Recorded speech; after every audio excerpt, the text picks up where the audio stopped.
بچوں سوال نمبر 3 ہے کہ اس سبق کے متن کے مطابق درست جواب پر ٹک مارک کا نشان لگائیں۔ الف ہے کہ کرپشن لفظ ہے انگریزی زبان کا، عربی زبان کا، جرمن زبان کا اور ہسپانوی زبان کا انگریزی زبان کا لفظ ہے۔ اور بے ہے کہ بدعنوانی سے عموماً ہمارے یہاں مراد لیا جاتا ہے بد کرداری، بدمزگی، بد دلی اور بددیانتی لیا جاتا ہے۔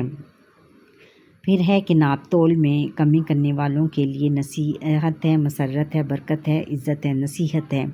قیامت کے روز انبیاء، صدیقین اور شہداء کے ساتھ ہوگا۔ سچا اور ایماندار تاجر، فاسق اور فاجر شخص، سرکاری افسر، سیاستدان۔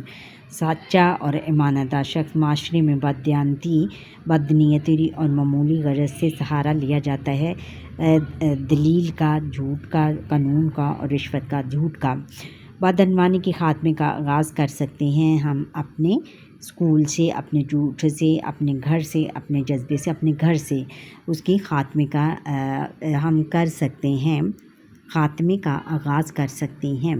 اچھا بچوں، اب تک کا لیسن یہاں پر ہی ہمارا لیسن ختم ہوتا ہے۔ آپ مجھے لائک کریں، سبسکرائب کریں اور بیل آئیکن پر کلک کریں اور کمنٹ ضرور کریں میرا پورا لیسن دیکھنے کے بعد۔ اللہ حافظ۔